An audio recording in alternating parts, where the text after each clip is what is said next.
शीश से कफन, उठो जवान देश के, उठो महान देश के, आन पाए आज एक शान तेरी शान पर, बिजलियां न गिर पड़े तेरे ही आन पर, आज भार तेरे बाजुओं पे देश का पड़ा, इसलिए जवान उठ उठ के प्राण दान कर, उठ के प्राण दान कर। माननीय अध्यक्ष महोदय, श्रेष्ठ निर्णायक मंडल एवं प्रबुद्ध श्रोताओं को मेरा प्रणाम।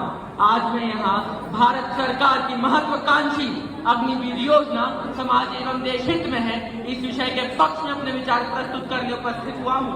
32 लाख वर्ग किलोमीटर में फैले 142 करोड़ जनसंख्या वाले एवं 7 पड़ोसी देशों से घिरे हुए मेरे भारत देश की रक्षा का भार हमारे सैनिकों पर होता है और इसलिए उन्हें युवा एवं गतिशील बनाए रखना अत्यंत आवश्यक हो जाता है। इस तथ्य को ध्यान में रखते हुए भारत सरकार ने 14 जून 2022 को अग्निवीर योजना की घोषणा की थी। इस योजना के तहत हर वर्ष 50,000 युवाओं की सेना में भर्ती की जाएगी। इस भर्ती प्रक्रिया में 17.5 वर्ष से 21 वर्ष तक के युवाओं का चयन होगा और उन्हें 6 महीने की ट्रेनिंग दी जाएगी। इस 6 महीने की ट्रेनिंग के बाद उन्हें सेना में सेवा देने का अवसर प्रदान होगा। इन्हें अग्निवीर कहा जाएगा, जो कि एक नई सैन्य रैंक होगी।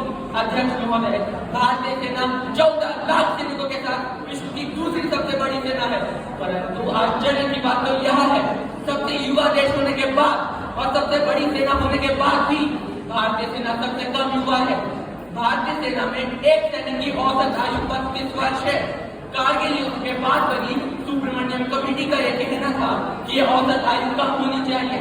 इन अग्निवीरों की भर्ती से औसत आयु 26 वर्ष तक गिर जाएगी।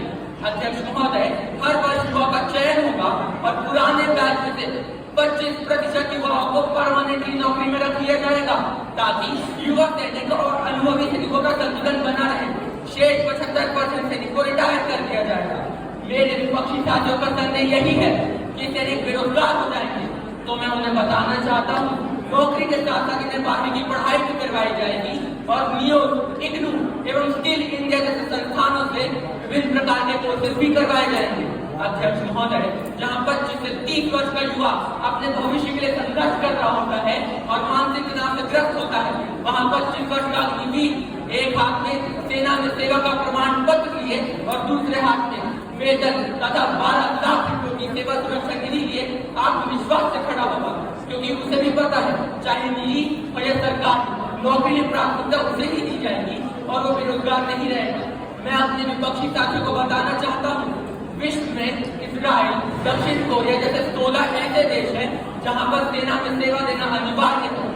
ना तो उन्हें कोई वेतन मिलती है, न कोई पेंशन है। अभी तो उनका उद्देश्य युवाओं में देशभक्ति की भावना जागृत कराना होता है, जबकि हमारे भारत देश में इन अग्निवीरों के लिए पेंशन की मांग की जा रही है। मैं इन पेंशन की मांग करने वालों से प्रश्न पूछना चाहता हूँ कि सेना में काम करने के बदौलत यह अग्निवीर शारीरिक, मानसिक एवं आर्थिक रूप से मजबूत हो चुके होंगे। जब ये अपना सुनहरा भविष्य खुद गढ़ सकते हैं, तो उन्हें पेंशन की लाठी पकड़कर बंदूकें बनाया जाए।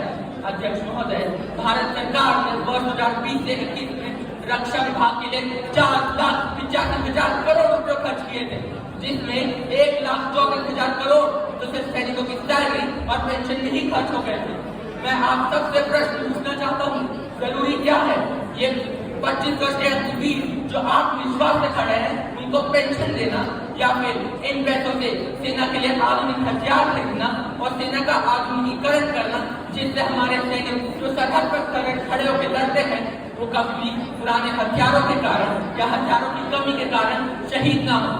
अतः मेरे विचार से अग्निवीर योजना न केवल युवाओं को आत्मनिर्भर बनाती है, अपितु सेना को सशक्त भी करती है और इसलिए अग्निवीर योजना पूर्णतः समाज एवं देश हित में है। अग्निवीरों के लिए मैं 2 पंक्ति कहकर अपनी वाणी को विराम देना चाहूंगा। न शीश कभी झुकने दे इसका, इतिहास का इसके मान रखे, मातृभूमि रहे सबसे ऊपर, हर पल इसका ध्यान रखे।